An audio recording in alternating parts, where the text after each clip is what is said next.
I was invited to the partner meetings and I got to sit and look at what was happening inside the firm. And they wrote down their investment process. And then the investment process was like identify, evaluate, sell, close, make successful. I'm like, that is a recruiting process. Like it's actually the exact same process that we're running. I wanted to really impact the core business. And so I had this personal goal that I wanted 20% of the investments that Greylock made to come through the work that the talent team did.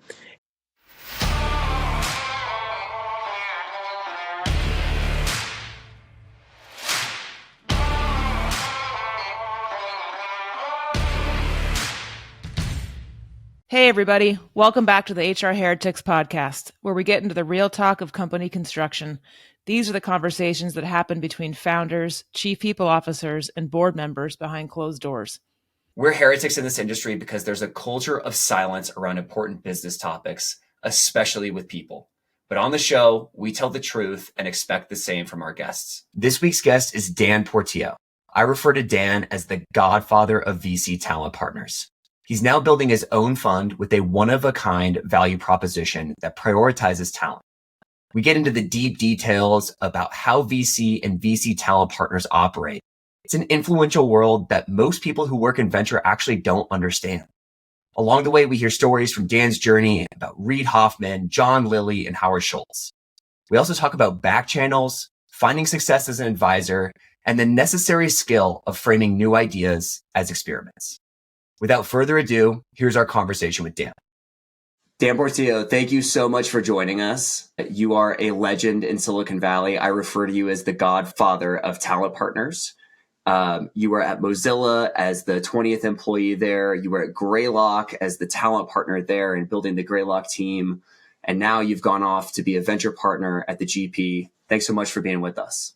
Oh, thank you for having me. Godfather makes me sound old, but I appreciate it. Thanks. You don't have that many grays. I think you're looking pretty good. Yeah, old and wise. Old and wise. I'd love to start at Mozilla. You were the 20th employee. How did that come about? What was your job? And how did the talent thing end up working out there? So the way that I ended up at Mozilla, so I had worked for a company called Run. It was this really tiny startup. The CEO is a guy named Arif Halali, who became a partner at Sequoia.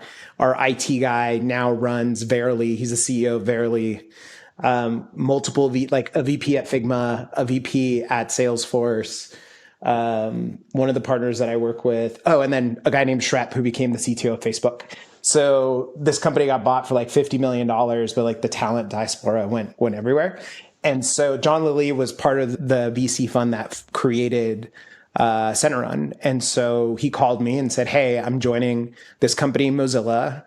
Shrep is also joining. Would you consider joining us? And so I was like, all right, this sounds great. I would love to join. And so I ended up joining as one of the very first employees. There was no recruiting at that point. So everyone that they hired had come out of previously working at Netscape or were community members at working on Firefox. And so to give you an idea, none of the engineers had calendars. So you can schedule interviews. You couldn't do it. They just basically had IRC, which is basically the precursor for Slack. And we couldn't use any Microsoft products. So it was even pre-Zimbra. So we're using some other weird email thing because Mozilla is a unique org. And so I basically had to convince everyone that, guess what? We need calendars because there's no way we can schedule interviews if we don't have ways of people knowing when they're supposed to show up to things. So I was literally printing resumes and schedules and putting them on people's desks to get them to show up. Yeah. So it's a bit Stone Age. It's a part of the challenges and things that I really enjoyed about Mozilla is it's a very mission-driven organization. They're a nonprofit, very strong values, and then high technical expectations. And what we needed to figure out is how do we hire people that have the same skills and abilities but don't come out of the community, because a lot of the community members did not have the required technical skill. And what we kept finding is that we're pissing off community members by interviewing them and not hiring them. And so I spent time with the engineers that had been there for a long time, from the Mozilla days that came from Netscape, to look for what were they looking for in people. And to give you an idea, so the CTO of of Mozilla is a guy named Brendan Eich that created JavaScript, and now, is the founder of the Brave browser. And so very, very high technical bar. And so going through like, all right, well, what do we need to hire in people to get them to fit in this role? And what we kind of dissected was, all right, they needed to be incredibly technically strong.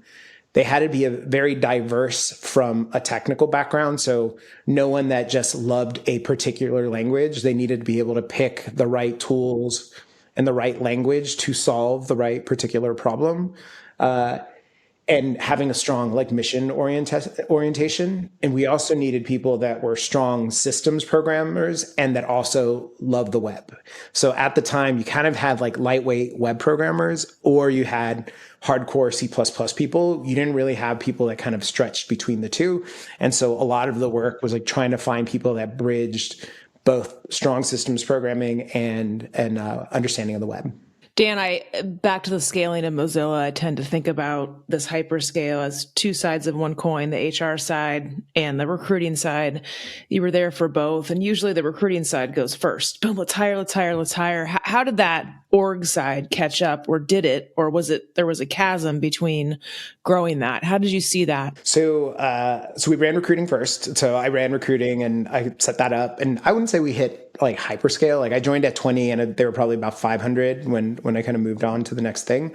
But I was probably a couple years in, and John Lilly, the CEO, came and said, you can do anything you want at this company except write code. Like tell me the job that you want and let's figure it out. And so I spent a lot of time thinking about it. And I often think of recruiting as the promise that you make to someone about the job that you're taking. And then as like the HR or the people function as the delivery of that promise. And so I ended up taking over the recruiting and HR for Mozilla. And I'm happy to go into detail. I don't know how interesting it would be for folks, but the very first thing that they gave me was our performance evaluation process. And so we ran it once a year. And at the end of it, everyone got a 1, 2, or 3. If you got a 3, you're on a performance plan. If you got a 1, you got a 7 to 10% range. So a raise. So the high performers were never really happy with what they got from a comp perspective. And we were spending a bunch of time just shutting down the org like once a year. And so I started spending some time on that process, and I talked to Bob Sutton, who's a professor at Stanford who wrote the no asshole rule, and he's a friend of John's. So I went to him and said, I think that this process doesn't make any sense, and it's actually probably doing more harm than good to the organization.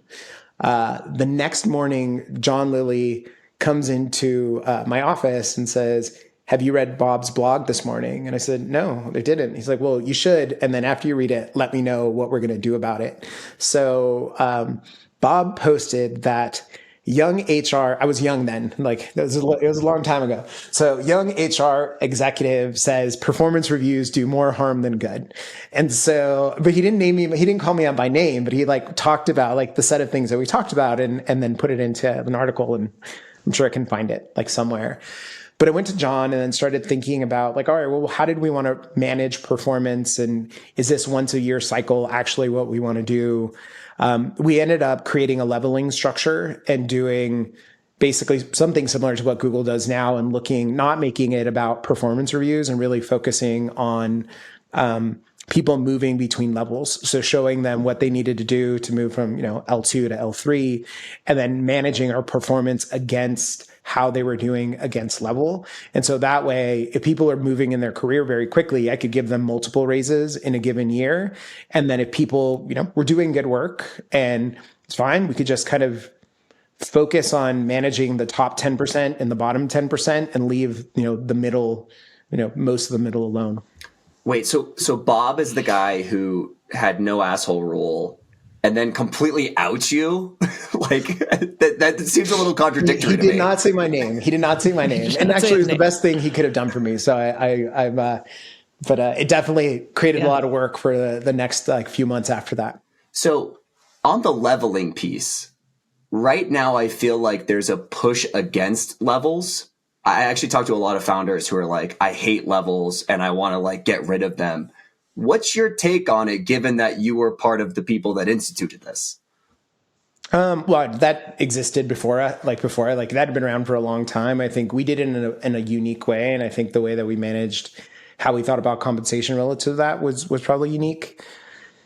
I think they're helpful for understanding and for helping people navigate their careers. And then, there's a difference between a staff engineer and a regular engineer. And like most of the engineers that we have at the GP are at least staff, if not senior staff or principal.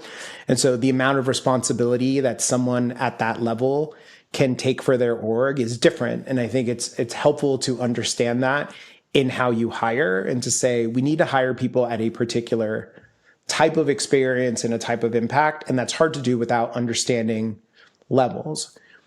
How that actually had, like, the other side of that is inside of the organization, there's a bunch of arguing about what level people are, and then you got to manage against it. So it does create work if you make those levels apparent.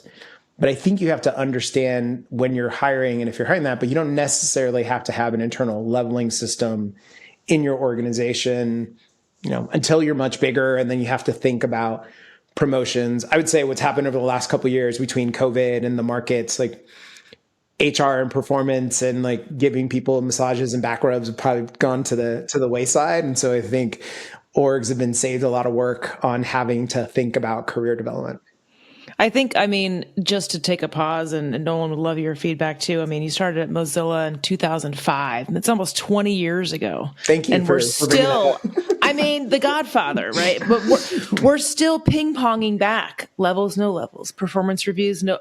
It's fascinating to me. A lot of folks are still in search for the answer, the right way, and there just isn't one. I agree. We actually don't do any performance work at the fund. We actually are very actively managed in how we think about deliverables, and it's very, very deliverables oriented. So we don't do that.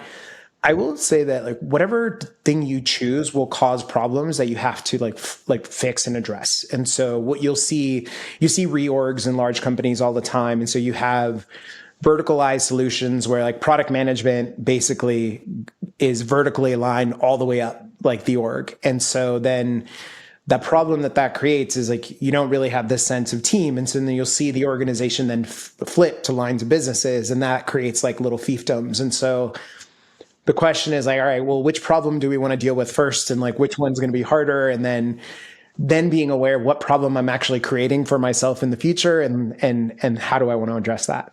It's trade-offs. It's always trade-offs. And then I'm sure at Greylock in your 7 years, I'd love to hear the story of how you parlayed into Greylock and that journey, because I'm sure those years were formative too. Yeah, happy to. So I was at Mozilla, I think about five years. So this was probably about year 4. Josh McFarlane, who's a partner at Greylock now, was starting a company that they funded. They were looking at bringing in a talent partner. Josh referred me in. I met with a few folks. It was good meetings. Kind of felt that they wanted me to go recruit MBAs at Harvard, and that was not really what I wanted to spend my time doing. Nothing against like Harvard MBAs. It's just not like how I wanted to spend my time.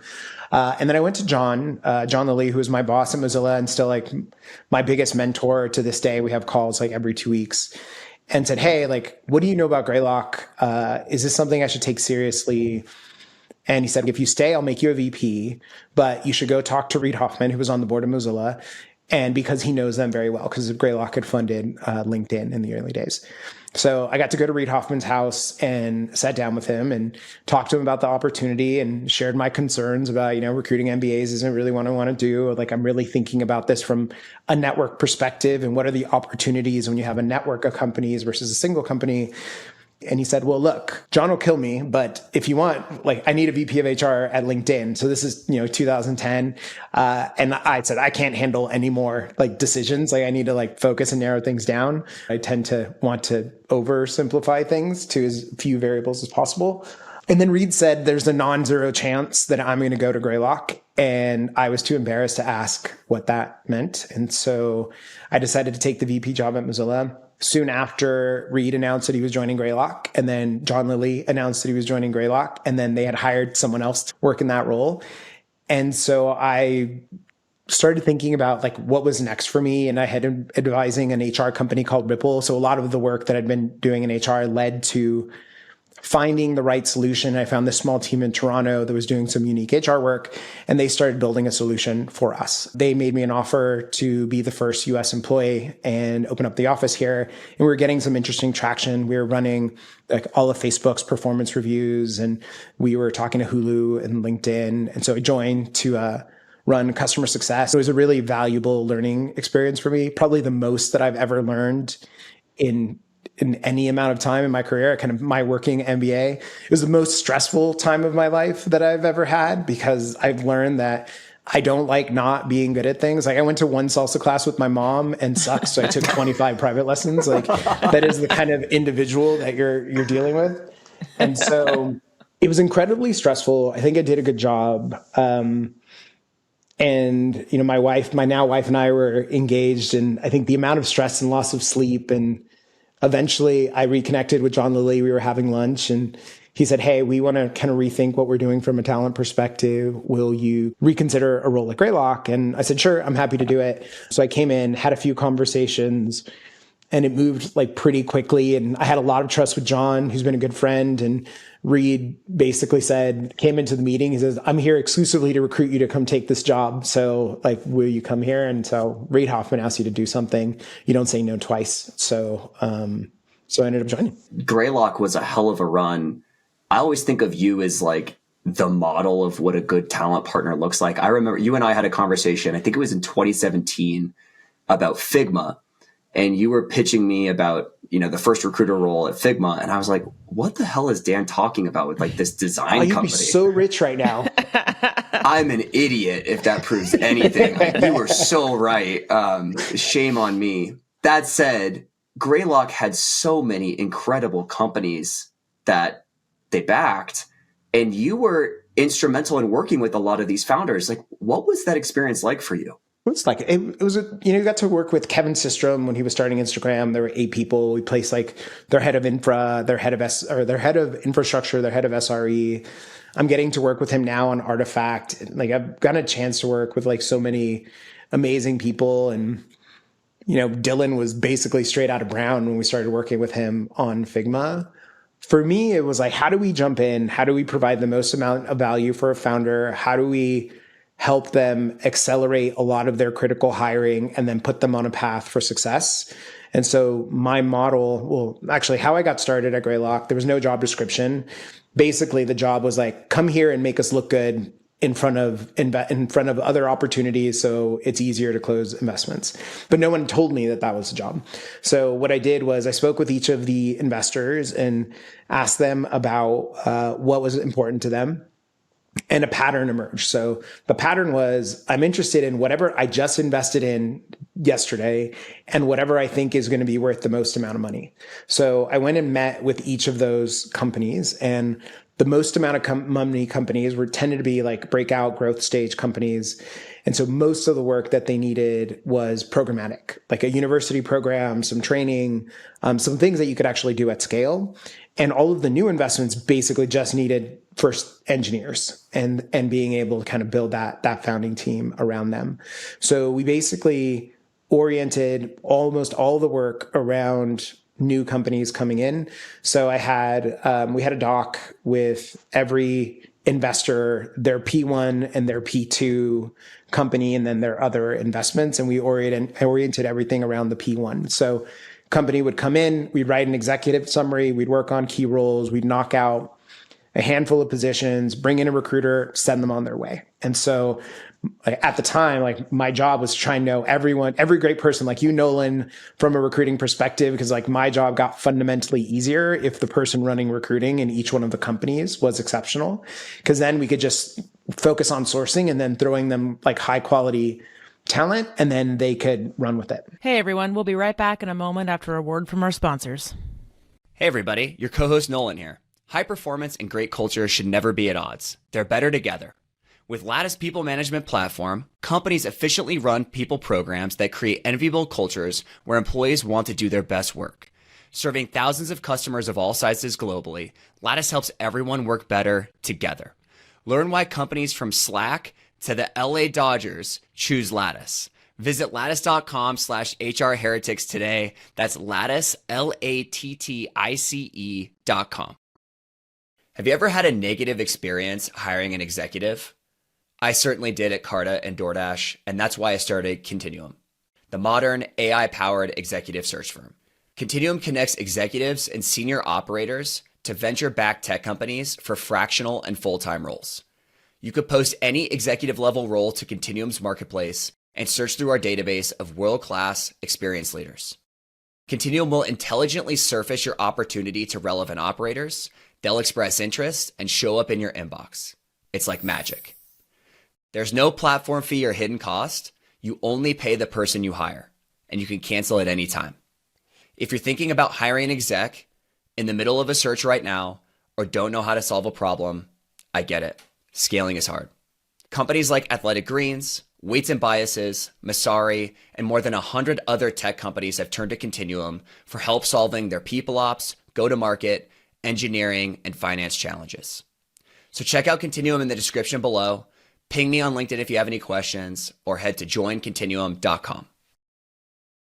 Dan, the years you were at Greylock were kind of like my fairway bullseye years of Adventure when I kind of started. I'm still in it, but a lot happened in those 7 years between 2011 and 2018. I mean, in that arena, what would you say were kind of your aha moments with exec hiring or other in those time frames as far as how the industry shifted or changed? So there was 2 talent partners. I ran what we called core talent, which was everything from university to senior director. And then there's Jeff Markowitz, who ran all of the exec side of the house, like very well known, kind of like one of the best in the industry. I think their role is a bit different. I think a lot of what exec search ends up like, not to disparage it, but tends to be like handing out searches to the right search firms to work on the right roles and make sure they get done. And then our job was a bit more operational of company goes in, knock it out, rolls, put the recruiter, get out, like move into the next one. It was a little more kind of like special forces. And then the exec partner is more like managing an army of like, and being able to get onto the search schedule of the top search firms, which is in itself like a very important skill. So if I think about the phases of my career at Greylock, so like phase 1 was like figure out what the hell to do in this job. And like that was, talking to partners, talking to companies, figuring out their needs. The second phase was delivering against that and being able to deliver against it consistently and having the right team to be able to do that so that we had, to be very referenceable with our portfolio companies. And then a few years in, I became a partner. I wasn't hired as a partner. I was invited to the partner meetings and I got to sit and look at what was happening inside the firm. And they wrote down their investment process. And then the investment process was like identify, evaluate, sell, close, make successful. I'm like, that is a recruiting process. Like it's actually the exact same process that we're running. I wanted to really impact the core business. And so I had this personal goal that I wanted 20% of the investments that Greylock made to come through the work that the talent team did. And my way of impacting that was say like venture is fundamentally a network business. And so if we can win at network, we can actually impact the core business. And so that led me to build what we called communities. And so I borrowed a little bit from what First Round was doing. So First Round was doing these little networks of like, all of our product marketing managers are going to get together or designers and we'll do these events. And I said, well, I want to do small events. I'm going to have founding members of like the top 4 to 10 designers, data scientists, infrastructure engineers. They will be the foundation of the community. We will invite the people that they want to invite. We'll run the topics that they want to run, and we will handle all the logistics for the events. And some of our employees or some of the people in our companies may not be good enough to attend our meetings. And so I decided to focus exclusively on the best in the sector and not on our community. Not to say that there weren't good people from Greylock in these, but like that was not the goal. So that work led to 17 investments by Greylock. And so some of those were formation projects where we were putting founding teams together. So, an investor would have a thesis. I had to work on recruiting the people to go and start it. And then I also worked on EIRs, bringing them in to work on new companies. And then the rest came from a lot of the community work that we were doing. So, our security community, one of them started Sardine, which I, helped like invest in when I was at Sweat Equity. And then Diogo started Anchorage, the crypto company. And so like they were in our community as well. And so there must be dozens of companies that got created that when you go to the source of the best people in their field, they tend to have a unique insight about what they want to build. And so that's where I really focus. And so that was kind of that last phase of my career at Greylock. And I think as much as I love my time there, there's a pretty kind of natural ceiling of what I was going to be able to do. Frankly, like I don't think they really knew what to do with me anyways. And so like I wasn't supposed to do these types of things. And then that's what kind of led for me to decide to kind of move on and start something. So 17 investments from basically an experiment in communities is so cool. So you're talent partner at Greylock. Then you go start Sweat Equity, now the GP. Tell us about that transition and then the unique differentiation you guys have. Sure. So I gave notice at the beginning of 2018. I hired my replacement, Glenn Evans, who's doing a phenomenal job over there. My entire team stayed. Like they left them in a really good spot. Like they treated me very well. They actually accelerated my carry, which is not something you do when people quit. So I can't say enough good things about what Greylock did. And I really focused on making the transition and had been thinking about the idea for Sweat Equity for a while. I spoke with a number of firms, like great firms with great people, and they really wanted me to just do what I had already done at Greylock all over again.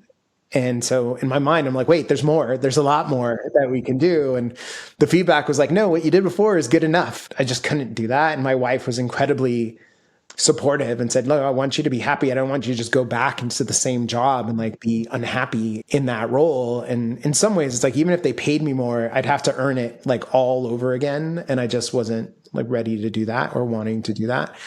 And so we made the decision of say like, all right, even if I'm going to make dramatically less money, like I want to like do things in my own way.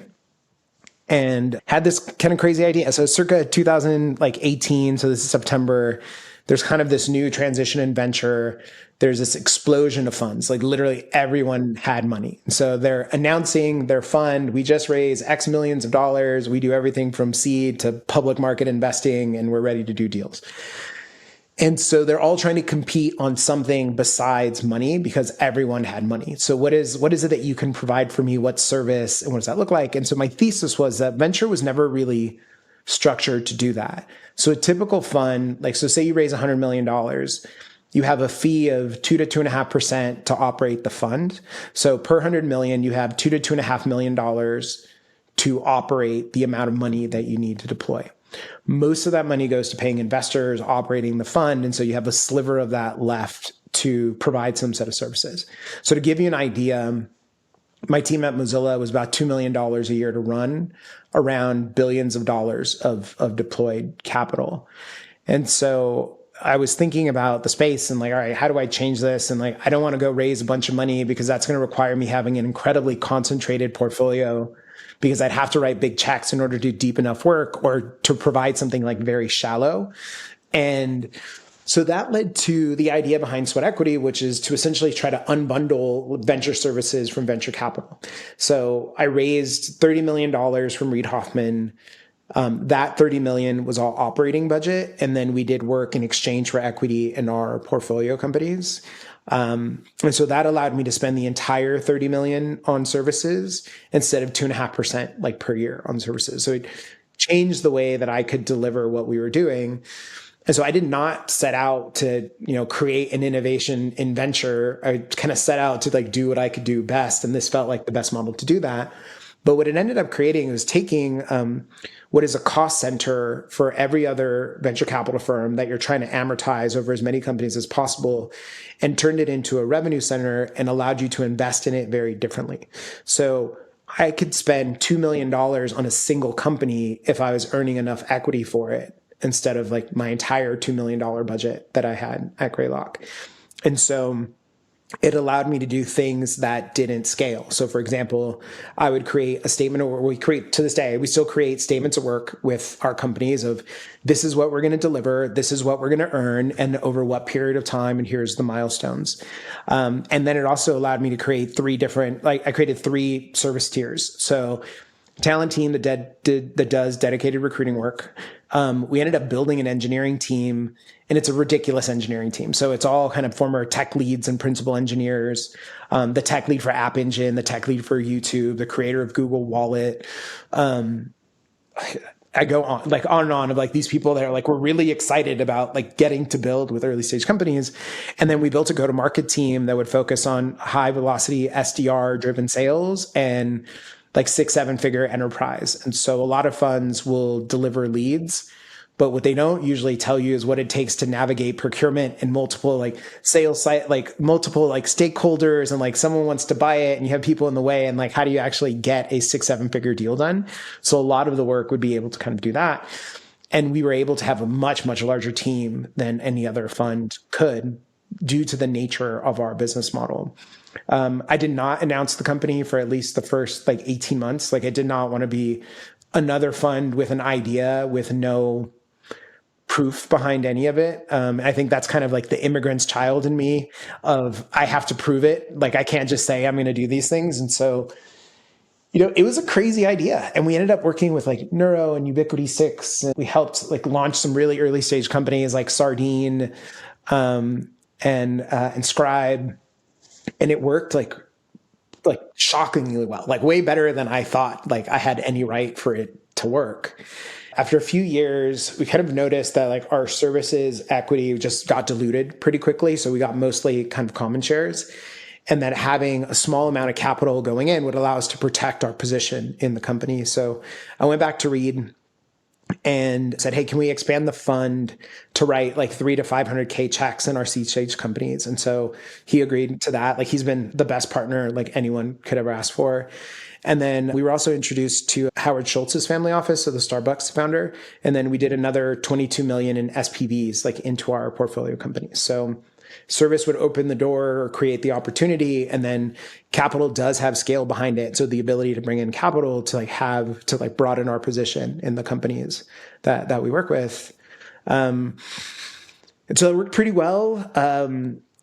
Do you want to keep going? Yeah. So I'm fascinated by this story. Totally. So then talk to us a little bit about the transition from those learnings at Sweat Equity to now what you're doing at the GP. Well, I guess you want a real story, so I'll give you the real story. So we had 2 amazing LPs. So we had Reed and Howard Schultz, though we worked through Howard's team, not Howard. And, we're thinking about for me to take like the next like step, we needed someone that kind of looks more like folks that traditional LPs like want to back. So, my mom's from Cuba, my dad's from El Salvador. I'm first generation born here. I went to a public university. I do not fit the mold of anyone that runs a venture capital fund. And so I had met Finn Barnes, who was at First Round Capital. He made an announcement that he was, going to be moving on, and we had gotten to know each other. I thought very like highly of him. He's not your typical VC, wears Nikes, he's all about his Jordans. Like he's a really cool guy and a very good investor. And so part of the initial reason was like, all right, if I get someone like him, I can kind of parade him in front of the other kind of VCs, and they'll be like, or the other LPs. And like, they want to invest in guys like him, not guys like me. And I think that was a massive like disservice to him as an investor and a partner. And so we spent a bunch of time together, and then, just built this like amazing friendship and partnership. And so we decided to kind of rebrand Sweat Equity to the general partnership, and then raise our first institutional fund. So we got Reed to commit. I can't actually legally talk about any of our LPs, but like very well-known endowments and nonprofits. Like we ended up with like truly like blue chip VCs. But I will say going out fundraising in 2018 was an interesting time. So we got like 70 million right away, and then like 100 no's in a row. But we ended up raising 240 million. We'll raise our next fund, sometime soon. I don't know legally what I'm allowed to say, but I think we've earned the right to have a second fund. And so I'm being very kind of protective of that. And we built, it's fundamentally like Sweat Equity 2.0, but instead of running SPVs, like I don't know how much folks care about like finance, but like the way an SPV works is like you have to get the allocation and then you have to get the money. And so if you can't come up with the allocation or the money, you kind of look like a jackass. And so at least in your own fund, like you're able to have them together. And so that way, like you can make your own decisions and then you don't have to kind of go and kind of run an SPV. But fundamentally, I don't think we run like much different. Like we run a very tight operational ship. Like service is still the core of our business. And Finn brings a lot of like skill and judgment from his time at First Round and helps us look at companies probably a little bit differently than we had before. But fundamentally, it still all comes down to people and the quality of people that you're working with and like giving them the space to try and build very big businesses. Dan, I have kind of maybe a spicy one, maybe not. So you mentioned your 3 pillars, right? Recruiting, tech, go to market. Just coming from years and years in the chief people officer role, a lot of us are like, I want to go into venture. I want to go into venture. And some do. And in real talk, they've struggled. And right, they don't value the OD part of it, the strategic people, ops, right? The roles that we've done in venture, in high growth companies has been harder to get traction in the VCs because it's all about recruiting.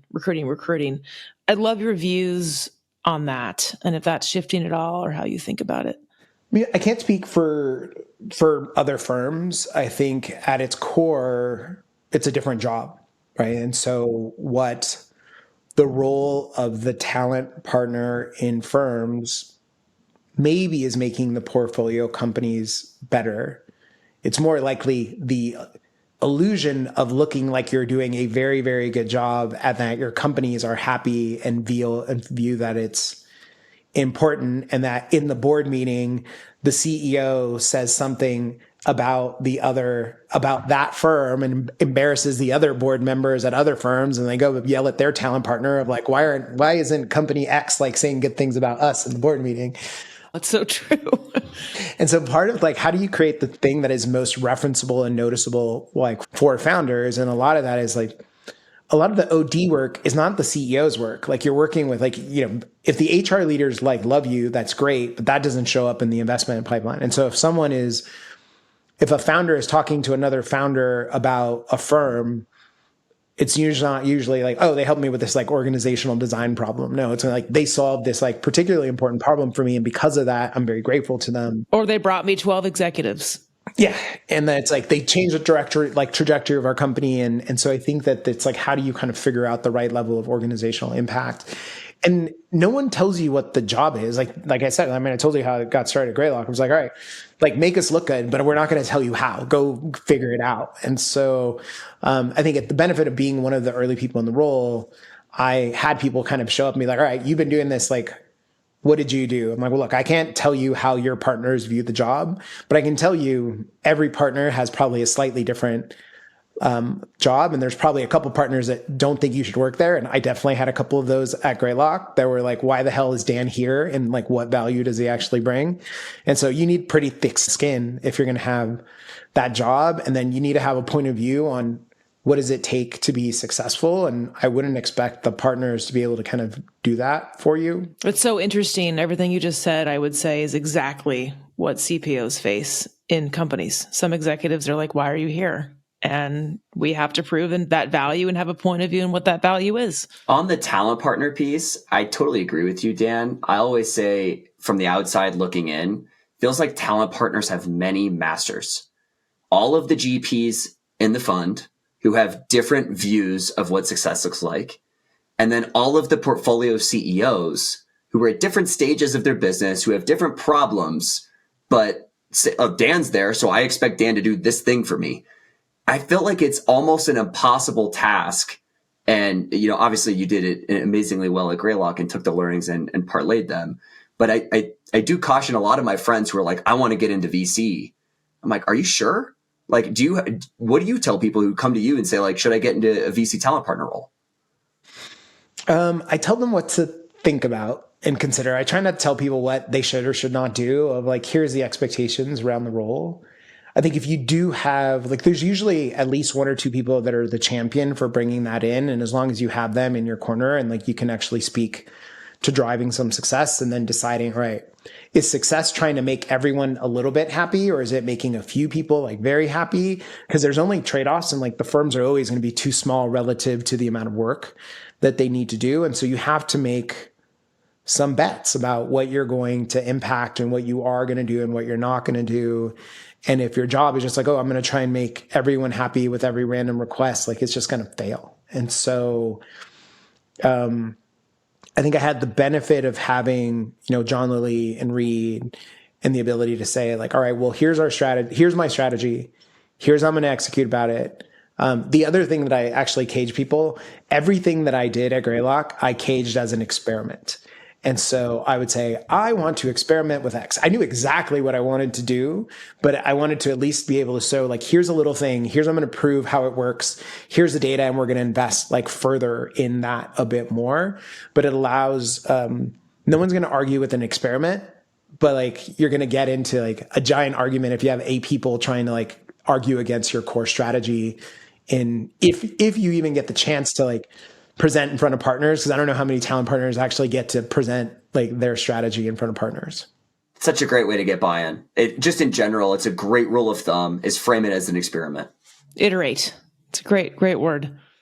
Dan, you have a shit ton of advising gigs, which is great. I think we both advise for Chainlink, which is fun, but I get a lot of questions. I want to be an advisor like you. I want to advise. Like, how does that happen? Any advice you'd give to the group on how to get into advising and pitfalls to be careful of on what it's really like versus kind of what the, what's in our heads about the coolness factor advising.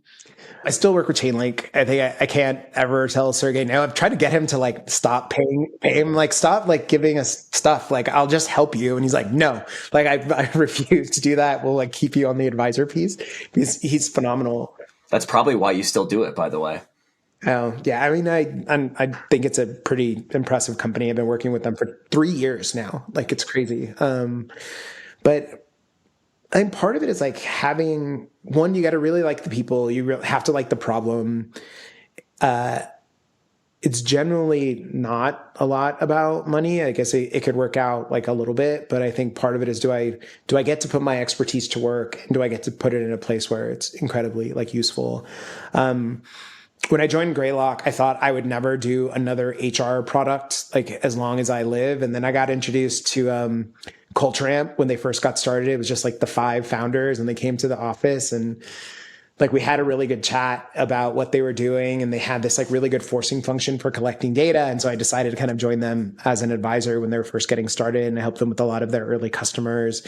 And like working with DDA was like phenomenal. And so I guess what I would suggest is like pick people that you actually want to spend time with and are doing things that you find valuable. I think Todd Park and Devoted Health was another one that I really enjoyed. So I think it's a way of, in some ways, kind of giving back, and also it's good for your, reputation, especially if like you're starting out. Now that I run the fund, I don't do any personal advising. So if there's any advising stuff, it goes directly into the services part of the fund. But yeah, I think it's a great way to give back and get exposure outside of your own like little world, and like making sure you contain it in a way that has clear deliverables and they're not just tricking you into a second job. Yeah. And Dan, if you're a founder, when do you need an advisor? Yeah, you don't need an advisor, you need advisors. And so I think a lot of the work that we do is like applied advice. Like we're doing advice and execution on it with our companies.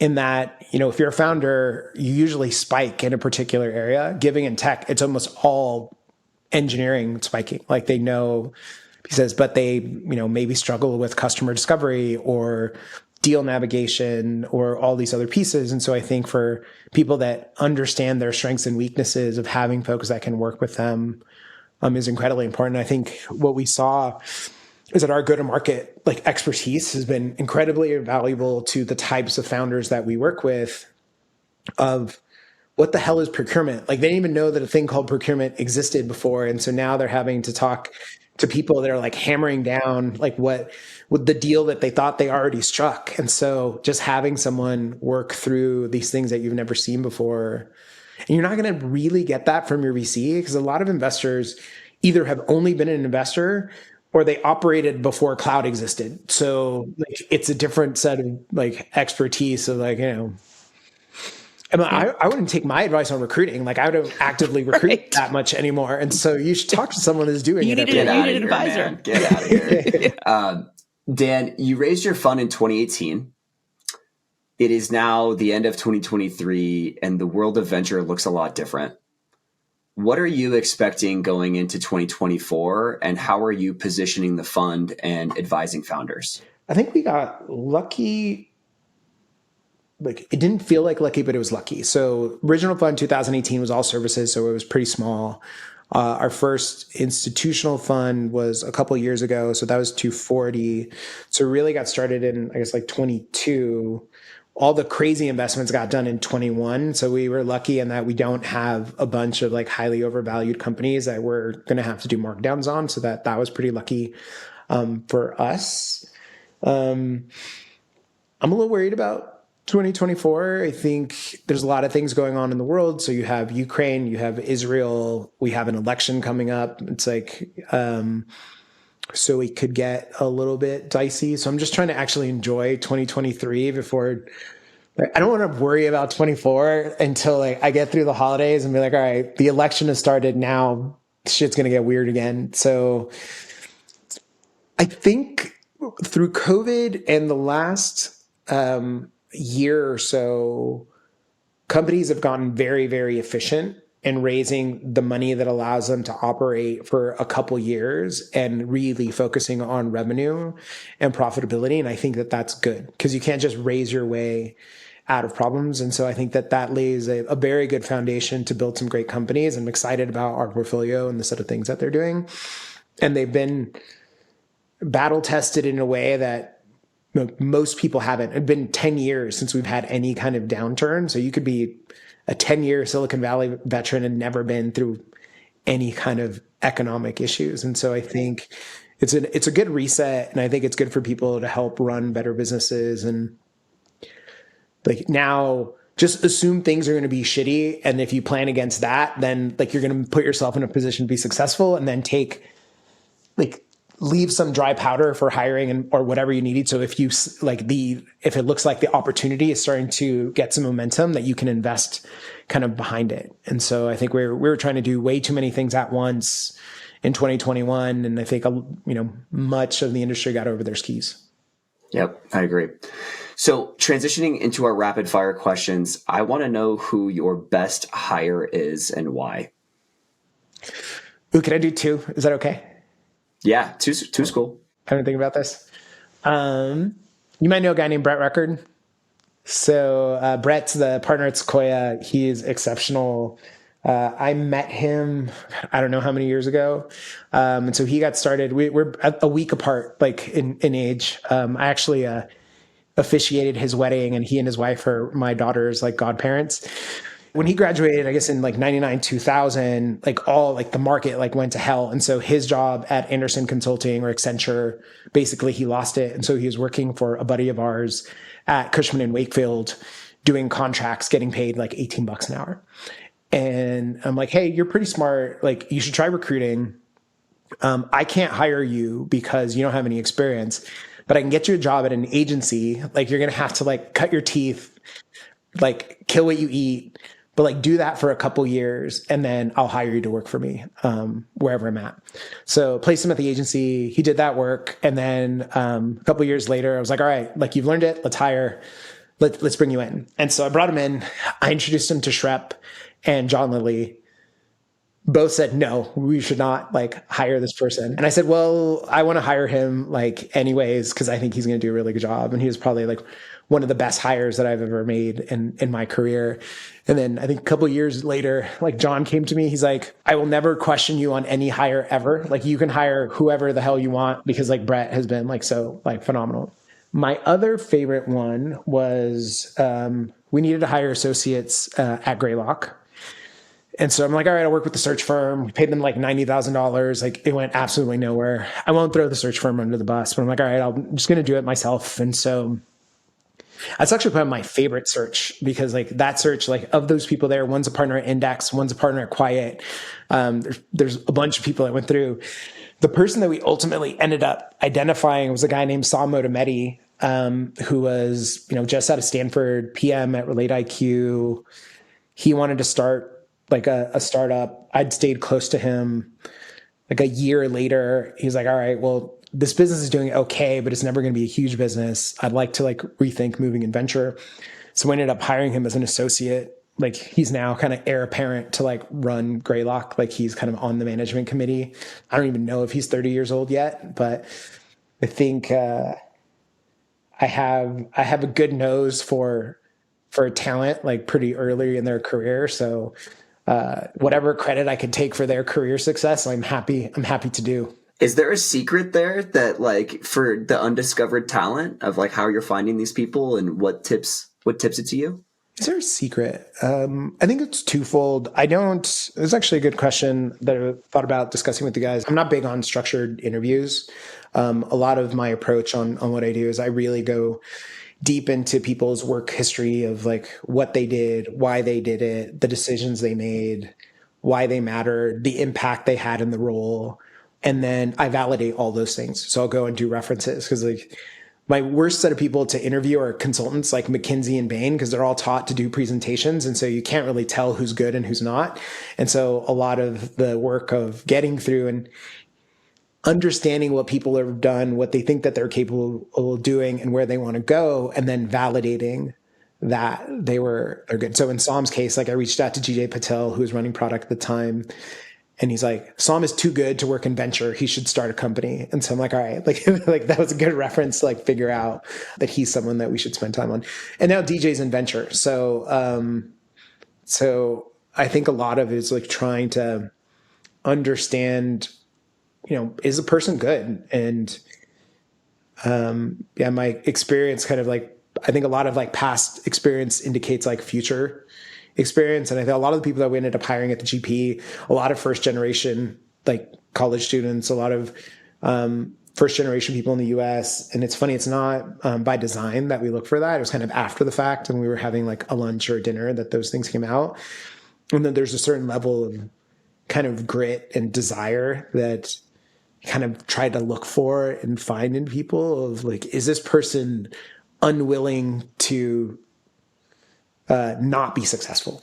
So like they're not going to be stopped. And so trying to find that whenever possible. They have some sort of chip, like something about them that's like, yeah, a little bit broken, but salsa dancing lessons. They gotta be a little bit broken. Dan, I did want to sneak in one more question to your point on past experience, predicting future, et cetera, is the power of back channels and leveraging those or not, or if so, how, and how you've done that in your career, especially with executive hiring. Fairly quick to get most people. A lot of times I can do it with like a text message of, do you know this person? How well do you know them? Are they good? And so references are probably the most important part of it. I think interviews are the best that we have, but they're a pretty poor indicator of whether or not like someone's going to be successful. I think there's a percentage of people that are going to suck no matter what. There's a percentage of people that'll be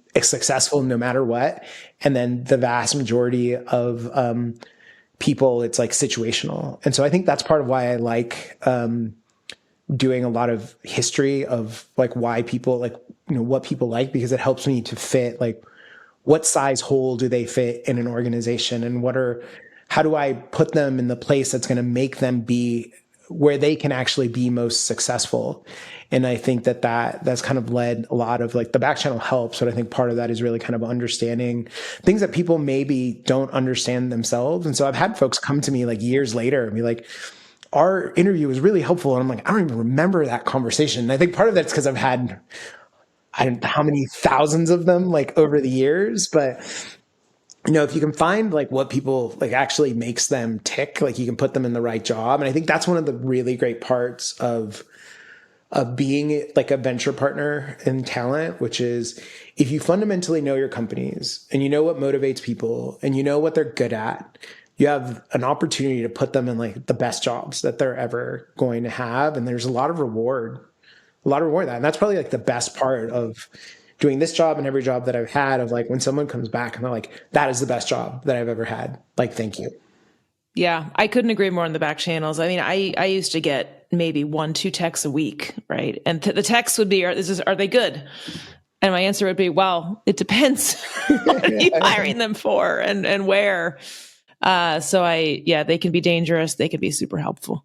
The learning, I think, for the audience, though, is that, especially in tech, the world is so much smaller than you actually think.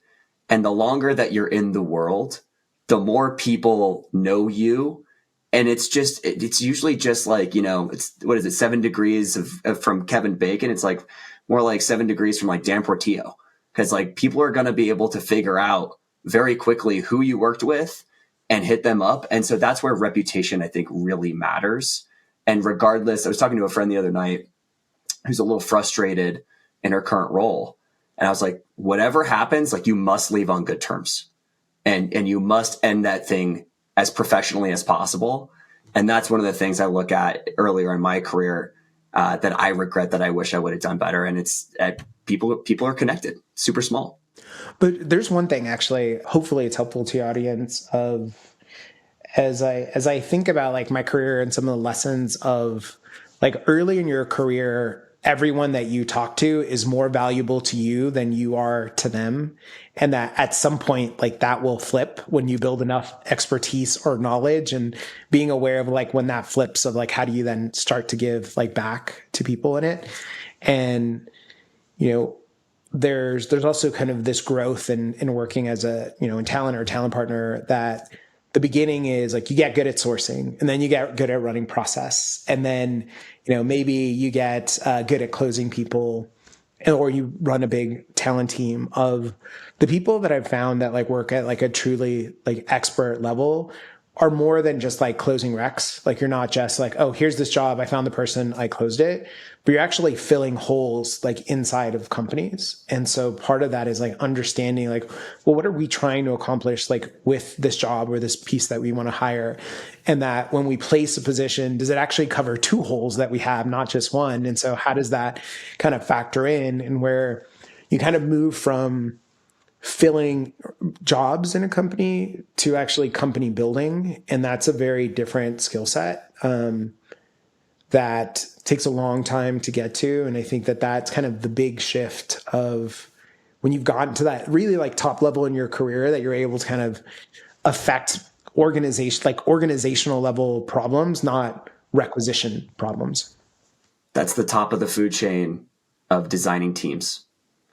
And ultimately, what I think founders really want when they're hiring a chief people officer or head of recruiting is somebody who's not just like, let me just put a butt in the seat.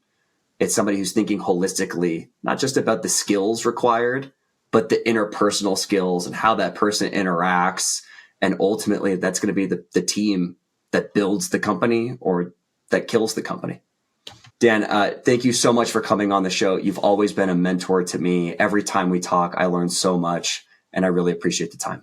Yeah. Thanks so much, Dan. Oh, thank you. Thank you for having me. This is a lot of fun. You guys are amazing at what you do. And so I'm just grateful I get to chat. So thank you. Thanks, man. HR Heretics is a podcast from Turpentine, the network behind Econ 102, Moment of Zen, and Turpentine VC.